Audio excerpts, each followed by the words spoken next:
Ito ay i-flex ko na naman sa inyo yung machine na ginagamit namin sa aming iced coffee. Ito siya guys. Ang cute siya guys, no? Cute niya. Maliit lang siya na machine, pero pwede mo na siya, pwede ka na makagawa ng iced coffee. So, ito pala yung dapat maglalagay tayo ng tubig dito. Ito yung panlagyan ng tubig. May ano naman yan dyan. Mas mga nasa hanggang dito lang yung tubig natin. Yan. Buksan mo lang yan, tapos dyan i-refill yung drinking water natin. Then, syempre nakasaksak to. Pero wag mo lang isaksak. Dito pala yung lagayan ng ating capsule. Ito yung tsura ng capsule. Ito lang yung capsule na kasya dito sa, sa bunganga niya. Mayroon siyang, dito, ganyan. Lagyan ng capsule. So, ganyanin nyo siya guys, yung ulo. Yung binubuksan na capsule niya. Pag ganyan nyo lang siya, oh. Tapos, syempre, i-close nyo to, oh. I-close nyo para mag-fit yung nilagay natin na capsule sa loob. Tanggalin ko lang kasi pag i-close ko to, mabutasan tong puwet ng capsule natin. Pag nailagay nyo na yung capsule dyan sa loob, isara nyo lang ng ganyan. Okay na? Tapos, may option dito na pipilian mo sa malaking, kasi kailangan dito, ang ilagay mo is maliit lang na cup. Na yung, alam nyo ba yung nilalagyan ng coffee, Arabic coffee? Yung iniinom nila, maliit lang yan na parang cup siya. May option dito na pipindutin mo yung gusto mo maliit lang or medyo marami-rami yung laman. Pero maliit lang to na baso ang nilalagay dito. Sa akin naman, ginagamit ko yung baso talaga na yung iniinuman natin na tubig na malaking baso. Tapos, ito, pwede mo siyang ganyanin mo lang yung baso dito sa baba para ano ba yung tawag?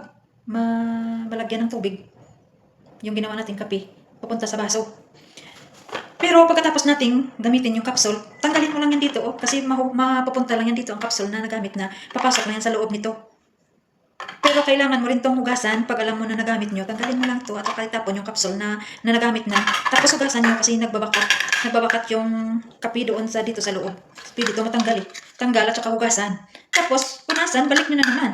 Ayan, para palagi siyang stay malinis yung machine natin. So, ganyan na siya.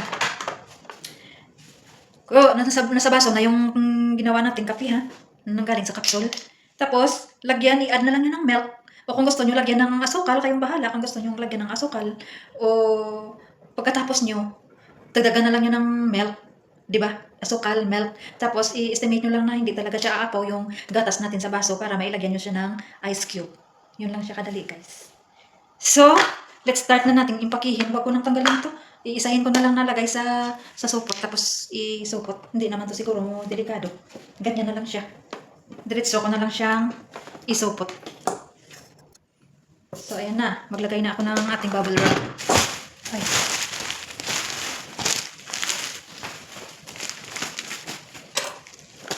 Itali ko nang maayos yung wire niya. Tapos, ganyan. O, ganyan. Ganito na lang. Para may space siya dito. Para spaceship. Ganyan lang siya, guys. Pero dapat, nakatago ko ang wire niya. Para hindi siya magpapon. Puputulan. Ito kasi sayang yung pwede pa ito mga gamitan ng isang machine. Marami pa akong machine na balutin eh.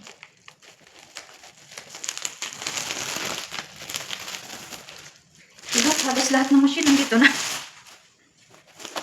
Mayaman sa machine.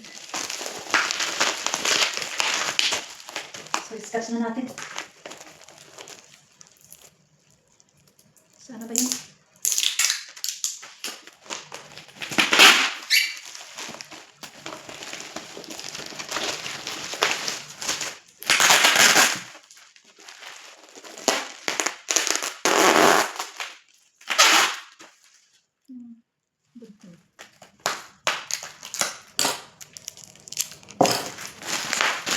Like that.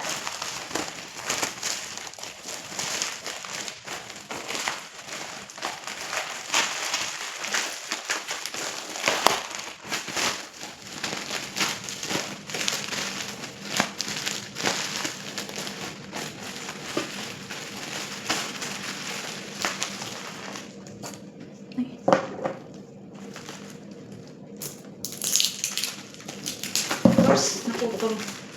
Hindi ko na makita nasaan na.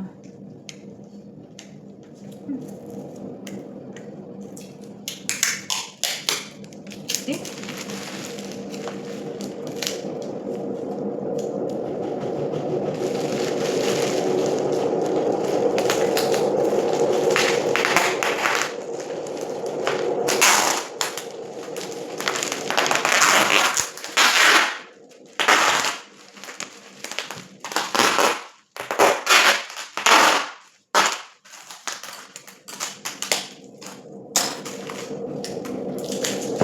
So, ayan na siya, guys.